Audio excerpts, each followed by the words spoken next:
सभी भैया और बहनों का केमिस्ट्री बूस्टर अड्डा पे स्वागत है।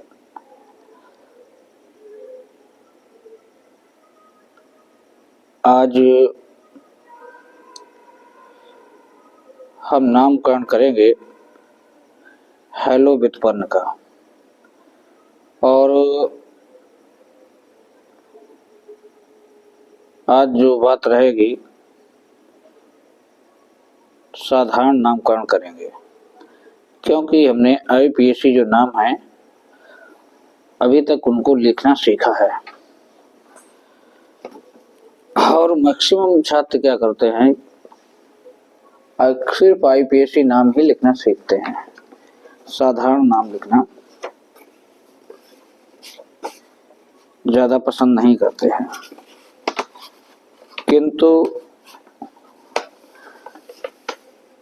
आप ये मान के चलिए, यदि आपने जो नाम है साधारण नाम उसको लिखना नहीं सीखा तो आपने आधा काम छोड़ दिया। और मुख्य रूप से ये IUPAC जो है कक्षा 11 का टॉपिक माना जाता है, परंतु इसका यूज जब तक जीवन में साइंस रहती है, रसायन विज्ञान उसका होता ही है इसका उपयोग। तो अगर इसको आपने कंप्लीट नहीं किया सही से तो फिर समस्या रहती ही रहती है। और कक्षा 11 में ऐसा समय भी होता है छात्रों के पास, वो अपने टॉपिक को क्लियर भी कर सकते हैं, क्योंकि यहाँ पे इतना रेस होती नहीं है, कोर्स कंप्लीट करने की समय होता है। तो यही वो समय होता है जो छात्र इस समय को यूज करते हैं, वही सही से टॉपिक को समझ पाते हैं। तो बीच में जो नाम थे वो IUPAC के नाम थे, तो हमने इनको कवर कर दिया है। आज हम शुरुआत करेंगे साधारण नाम लिखने की, और पहले है हेलो व्युत्पन्नों के नाम लिखेंगे। ठीक है, तो ये बहुत सिंपल ही होते हैं। ठीक है, हेलो व्युत्पन्न तो CH3Cl है, इसका साधारण नाम क्या होगा, मेथिल क्लोराइड। ठीक है, एक कार्बन के लिए सामान्य नाम में मेथिल ही लगाते हैं, और क्लोराइड जैसा दिख रहा है वैसा ही लिख दीजिए, ये हो गया मेथिल क्लोराइड। दूसरे नंबर पे हम देख रहे हैं कि यहाँ पे 3 कार्बन हैं। काउंटिंग हालांकि हमने IUPAC के अनुसार इधर से की हुई है, यहाँ पे काउंटिंग करने की कोई ज़रूरत इसमें है नहीं। 1 2 3 लिखने की आपको यहाँ कोई आवश्यकता नहीं है, क्योंकि इसमें ये देखा जाता है, इस ग्रुप को मानते हैं अगर दूसरे नंबर पे ये हाइड्रोजन लगा है तो इसका मतलब ये है ये आइसो ग्रुप माना जाएगा। ठीक है, इसको समझ ले। जैसे ये है CH3 और CH3, तो ये काउंटिंग तो पहले हमने IUPAC नेमिंग लिखी हुई थी तो उसके हैं, तो वो उससे कोई लेना देना नहीं है। और यहाँ पे दूसरे नंबर पे I लगा हुआ है, आयोडाइड। तो अगर दूसरे नंबर पे कोई ग्रुप लगा रहेगा तो उसको बोलते हैं आइसो ग्रुप। ठीक है, ये है आइसो ग्रुप।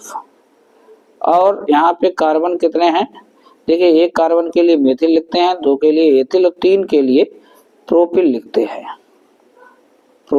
हैं। तो ये आइसोप्रोपिल ग्रुप माना जाएगा। और आयोडाइड है ये, तो आयोडाइड भी लिख देंगे। ठीक है, तो हमें यहाँ पे साधारण नाम में यही बात ध्यान रखनी है कि अगर दूसरे नंबर पे कार्बन पे कोई ग्रुप होगा तो वो आइसो का काम करेगा, और अगर 3 कार्बन है तो वो फिर क्या करेगा, प्रोपिल कहलाएगा। ठीक है, आइसोप्रोपिल आयोडाइड। इसी प्रकार से इसको देख लेते हैं।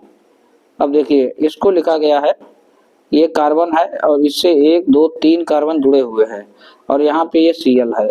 तो जिस कार्बन से Cl जुड़ा हुआ है उससे 3 कार्बन जुड़े हुए हैं, तो 3 जो कार्बन जुड़े हुए हैं 1 2 3, तो इसीलिए इसको टर्सरी लिखा गया है, T बनाया गया है।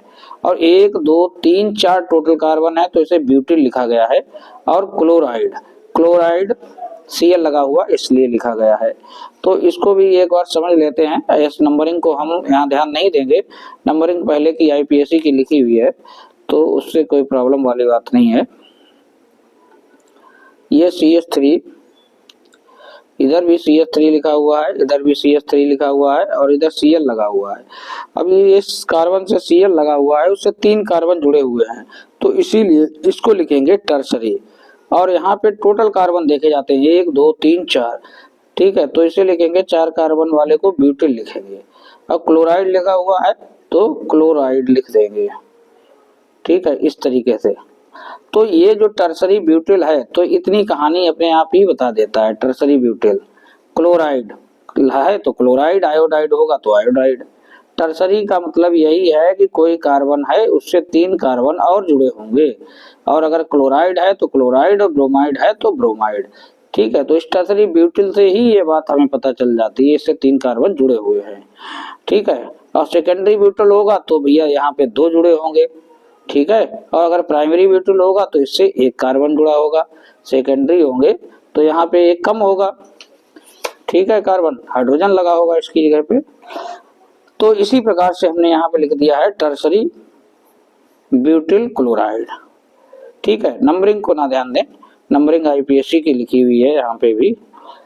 तो यहाँ पे देखिए, अब देखिए ये carbon C double bond C और CH2Br है, इसको भी समझ लेते हैं, इसको भी हम लोग समझ लेते हैं सही से, क्योंकि इसको अगर समझ लेंगे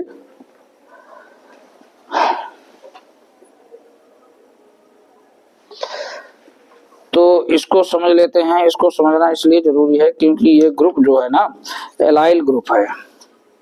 और एलाइल ग्रुप कौन सा होता है?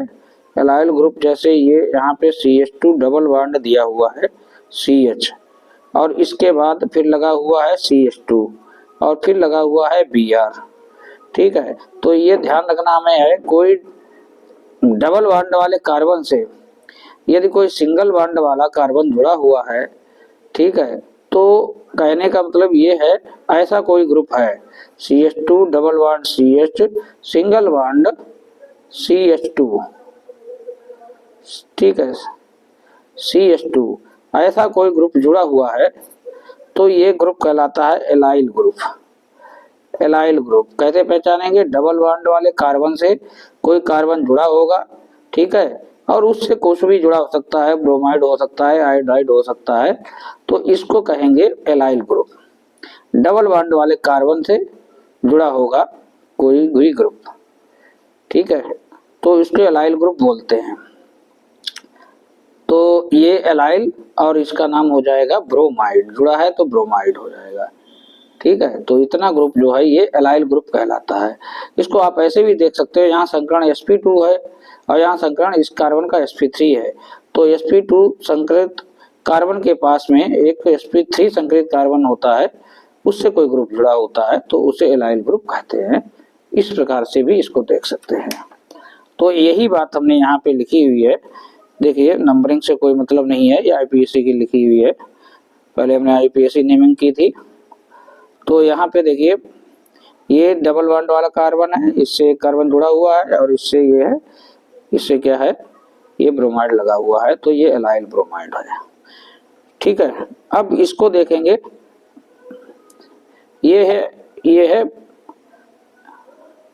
ये जो है बिनाइल ग्रुप है। अगला ग्रुप जो है वो बिनाइल ग्रुप है। तो बिनाइल ग्रुप को हम कैसे पहचानेंगे? बिनाइल ग्रुप को जो पहचानेंगे, यहाँ पे एक बात और आप ध्यान दे रहे होंगे कि यहाँ पे 3 कार्बन है, तो यहाँ पे हमने एलाइल ग्रुप था तो एलाइल ही ग्रुप लिख दिया है, ठीक है। तो आप प्रोपेन में और एलाइल जोड़ सकते हैं, तो प्रोपियाइल ब्रोमाइड भी लिख सकते हैं, ऐसा भी लिख सकते हैं। जैसे यहाँ पे किताब में दिया गया है आपकी 11वीं की, तो यहाँ पे ये 3 कार्बन है और हालांकि ये बिनाइल ग्रुप है। देखिए बिनाइल ग्रुप क्यों है तो इस बात को हम बता देते हैं, ये इसमें अंतर भी समझ लीजिए, क्योंकि यहाँ पे CH3 CH double bond CH और Br, तो इसमें अंतर ये है कि ये डबल बॉन्ड वाले कार्बन से डायरेक्ट यहाँ पे ये ग्रुप जुड़ा हुआ है, तो इसीलिए इसको बोलते हैं vinyl, vinyl bromide, vinyl bromide. तो यहाँ पे विनाइल ब्रोमाइड देखिए तो है, लेकिन ये बात यहाँ पे इसमें आपको कार्बन कितने हैं, 3 हैं, तो यहाँ पे आपको प्रोपिनाइल ही लिखना पड़ेगा। ठीक है,